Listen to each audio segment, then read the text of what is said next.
Hello there, and welcome to episode 34 of Colonization Project. It has been quite some time since the last video. It's been 2 weeks, in fact, 2 weeks since the last video, and a whopping 3 weeks since the last Colonization Project episode. One of these days I'll get a more frequent upload schedule, but not today because, it's been 3 weeks since the last Colonization Project video. Anyways, we were launching a new probe called Truth 2. If you remember a long time ago, we sent Truth 1 to go and investigate whether or not Dres actually exists or not. However, during fairing separation on that mission, the fairings blew the antenna clean off, resulting in the mission being a failure because, we can't communicate with it. So this is Truth 2, and it's quite a step up from the original mission. We have those high-tech, fancy new cameras to see if Dres really does actually exist or not. And then we have a lander on the top to make sure we're not accidentally landing on the moon. So yeah, that's what this mission is. It's basically just a successor to Truth 1, in more ways than one, because Truth 1 didn't even make it there. So, it's an improvement in almost every way if it does make it there. So that's what we're doing right now. It is launched atop a Sarnus because that's just what payload needed. It didn't need like a Colossus. More fuel is always good than less fuel, but we don't need that much yeet in an upper stage. Also, we probably would have had too much fuel in the first and second stages, and we probably wouldn't have been able to recover the boosters. But as you can see, we also could not recover this one because I recorded this after coming off of quite a long break of Kerbal Space Program, and I lost my booster landing skills in that time. Anyways, we're just performing our escape burn. We are using this little extendable nozzle Nerva thing. Pretty good efficiency, pretty low thrust, which means we do have to perform quite a lengthy escape burn, but that's no problem. We can just time warp right through it. I'm reminded right here of why I don't like to go to Dres, although we don't know if it actually exists, but I'm talking about in general. You have to perform these insane inclination changes that require hundreds of meters per second and take tons of planning and take tons of time. I don't like it. Dres, oh my goodness, there's a spider on my, I'm going to go kill it real quick. I'm leaving this in because it's funny. Where did it go?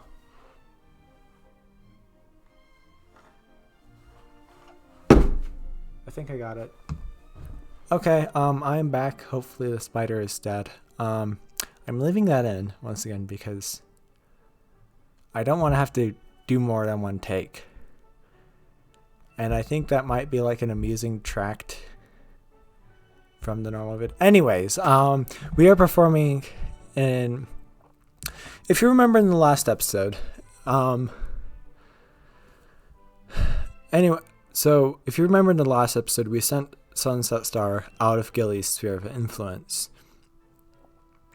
So,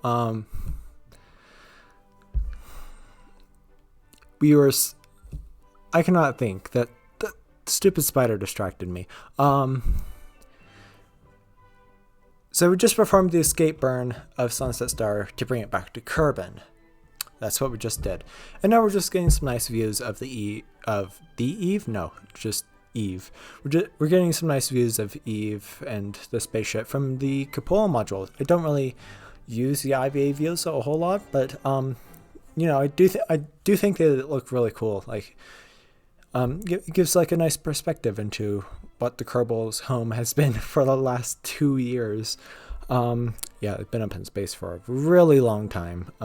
Thank goodness we're returning them home. We're actually returning them home on a very, very fast trajectory. They will arrive back at Kerbin in 200 days or so. Actually, probably less, way less than that. 150, I think.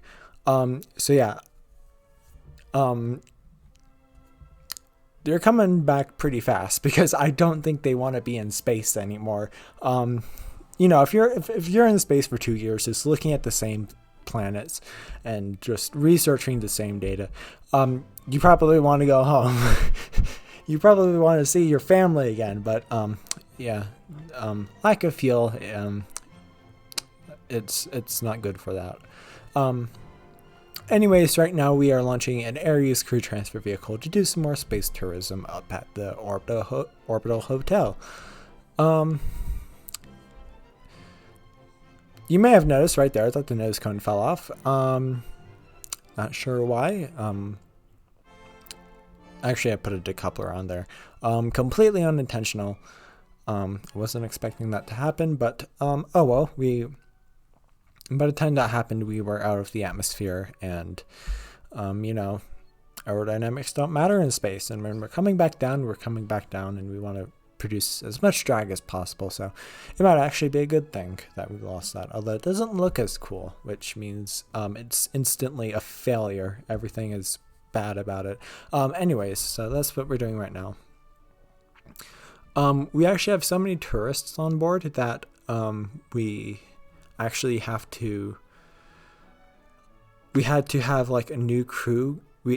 So if you remember before, we had a cargo bay where we had like a crew cabin, then a cargo bay. We replaced that cargo bay with a crew cabin because we just have so many space tourists on here who want to go to space. So yeah, we've done this before. You know, pretty standard procedure at this point, although we've only done it twice, I believe. Not counting the assembly of the hotel, but I'm talking about like trips up to the hotel. But you know, it's still nice to, I guess, see the orbital hotel because like it looks cool, I guess. I'm not entirely sure. We also have, the hotel sort of has like a little flaw in it. The solar panels are way too close to the docking ports, which means we actually have to dock on top of it, and we can't actually dock on the sides because yeah, the solar panels would be in the way. So I think we do still have the solar panels on the front. You know, we could just use those, but I kind of like it there. I don't know. We might just have to live with it. Anyways, they don't have to, but they don't have to stay in orbit for nearly as long as before. I think they only have to visit it once, and then we can instantly send them back home. It's just like, congratulations, you just paid 4,000. No, that's way too cheap. 5 million Kerbucks or something in order to go to space. You get to stay in the hotel for 5 minutes. So yeah, probably won't get the best reviews on, I don't know. Yeah, we probably won't get good reviews, but you know, I mean, we get the money, so that's a plus. Although we don't really need money because our moon rock business has made so much money that we don't really need to worry about it anymore. You also get a lot of we also get a lot of money from like contracts and world firsts and all that stuff. You know, we don't really need to do contracts anymore. So sort of just like, I mean, I do accept them just because money, and we don't want to have to be sending moon rocks back to Kerbin every time we need $2 more in order to launch a rocket. So yeah, I do pick up contracts every once in a while, but only when I'm just like, hey, we can do this thing right here, and that thing would help our colonization efforts, because all the resources right now, it may not seem like it, but all the resources are just being put into colonizing Minimus. Everything is just for science, and the science we are doing right now is mainly to unlock 2 tech nodes, advanced colonization, and something else. Like, there's 2 more colonization nodes we need to unlock, and one of them is the Wolf node. So USI colonization has this new feature that called Wolf, and it's basically just you have a bunch of like so So it's like the normal colonization, but you don't actually have anything. You just put stuff down, and like it just puts it into the system. There are no parts or anything. It's kind of complex. I will do a tutorial on it because I'm starting to understand it. It's very complex, and nobody else has done a tutorial on it besides the people over at GitHub and the KSP forums. But like nobody has done like a YouTube tutorial on it, and I think YouTube tutorials are just generally better than having to sift through hundreds of pages of documents in order to find out what the heck is going on. But with enough trial and error, many things can be accomplished. And I think I can make a tutorial on it. I also want to do a tutorial on Waterfall, because Waterfall is an insanely powerful mod that nobody really knows how to use, I feel. I mean, making your own configurations with pre-existing engine plumes is sort of easy if you understand how Module Manager works, but then getting to making your own plumes can be quite complex, which is sort of what I like to do. And like say you want to make like a cinematic, but the engine plume isn't right. Waterfall can like make the engines a different color, it can make them produce different sounds. It can do all sorts of things that I think could be really helpful if people knew how to use it well. And I also want to do a tutorial on KSP Interstellar Extended, because I've used it for so long that I think I actually know how to use it correctly. There's probably a lot of things that I still don't know the full depth of, like beamed power. I sort of know how it works, but not fully. And there isn't much documentation on KSP Interstellar Extended. So those are sort of the three future goals, but not right now, because I want to try and colonize Biomes first. Anyways, enough about that. We can talk about this mission, or the results from the previous mission. We did land not on the landing pad, which isn't totally good, but we landed, which is good. And now we are taking the orbital tug from the Biomes orbital outpost down to Apollo base with the thingamajig, the whatever it's called right there, the orbital construction dock. And I'm doing this because we're not doing anything on Apollo. No, we're not doing anything on the Biomes orbital outpost right now, and we have a lot of specialized parts on it. Now, we do have a lot of special material kits on Biomes itself, but the thing we do not have any of is specialized parts. And I figured since we're not doing anything with them on the Biomes orbital outpost, we can just ship them down with the orbital tug, and now we can produce things on Apollo base, which is cool. We can now produce things off-world. And to celebrate this, we will be creating a small little space probe that will scout out the nearby biomes for resources. Now, you may be asking yourself, well, we already have nearby resources. Like, we've already scanned out the resources. However, remember when I was talking about the MKS Wolf? That requires you to completely, it doesn't.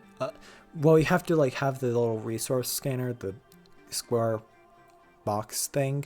It requires you to hop to different biomes and scan them, and you get quite a bit of science from it, which is part of the reason why we're doing it. And so this will allow us to take advantage of it. Now, while it is fully possible to make a self-sufficient base without the wolf parts, I really want to use them as much as possible, because if I don't, by the end of the series, my frame rate is going to be 2 wherever I am. Because yeah, it's going to have to do calculations for like every single planet and all that stuff. It won't be fun. So I want to try and do as much as I can with Wolf and as little as I can with MKS. Although the two are sort of the same thing. But, you know, you get the idea. So yeah, that's pretty much why I want to do this, is because just to save on performance, and I think my frame rate will thank me later. Anyways, right now we are launching up a new module to Apollo base.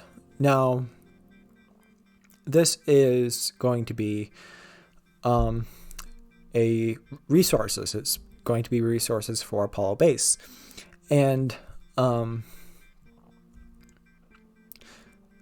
so the little probe that we just built on Apollo base, it is a Xenon little space probe. It's an ion space probe. However, we do not have any Xenon. Is that how you pronounce it? Xenon or Xenon? I'm pronouncing it Xenon. We don't have any of it on Apollo base, and we can't produce it on Minimus because there's no atmosphere and there's none of it there in the crust. So what we can do is we're just going to have to ship it up from Kerbin. I don't think there's any on the Mun either because they both don't have atmospheres. I could very well be wrong. I haven't scanned out the Mun yet. But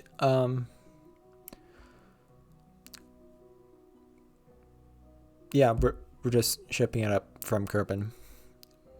And we're not going to really go through much Xenon anyways, because that's really only reserved for small little space probes. Ion engines aren't really good for larger missions. They have too low thrust and can't really operate on large vessels. So yeah, it's fine if we're just shipping it out from Kerbin.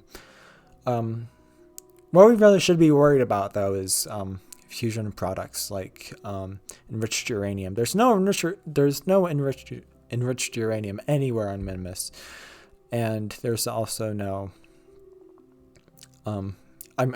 there's also no helium-3 anywhere on Minimus, which is quite bad because yeah, we need those two things in order to create fusion engines. No, we need those two things in order to fuel fusion engines.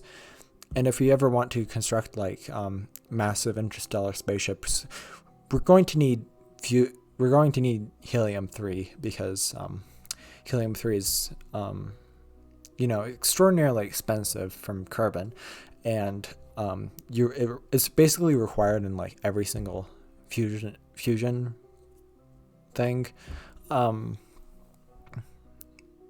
yeah, that's why we need those, and not why we need Xenon constantly.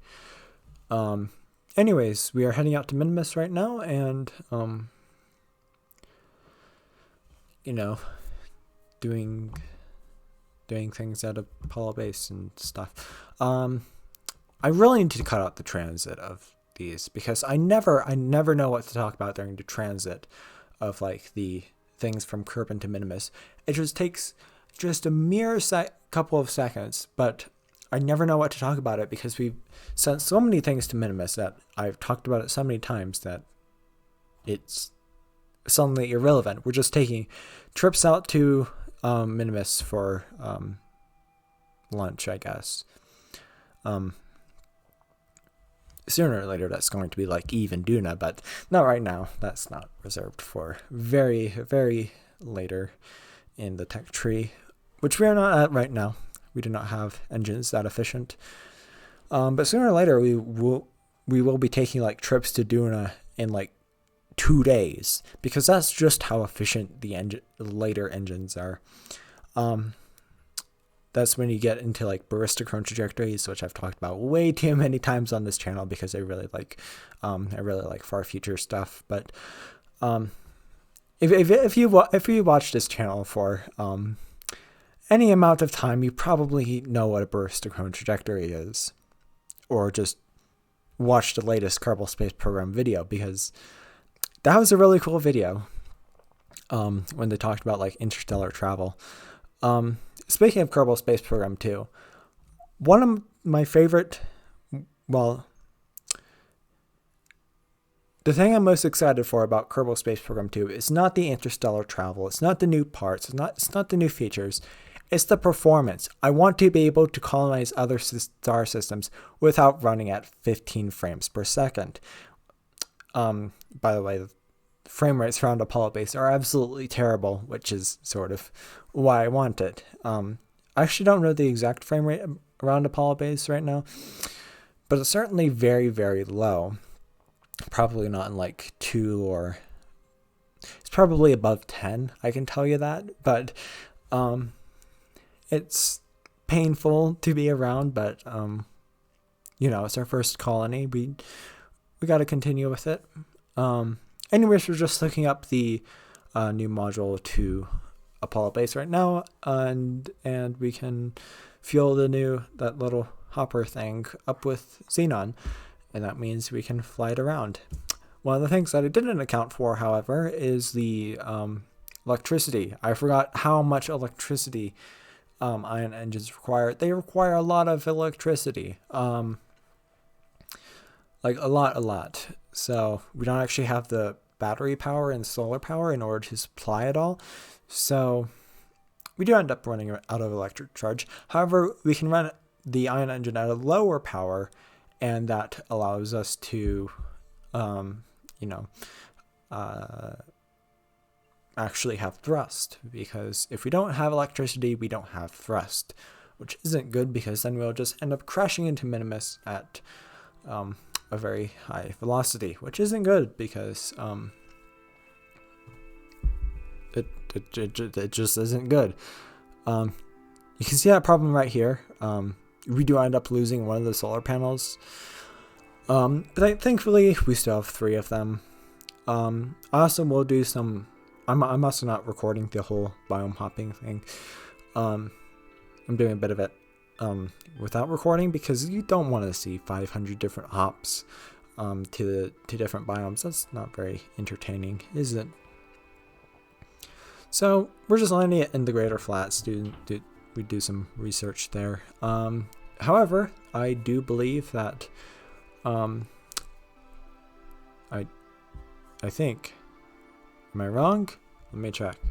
We still have like how many seconds is that? Like 20 seconds left. So it's not the end of the video yet, but it will be right now. That will be the end of this episode, as I just said.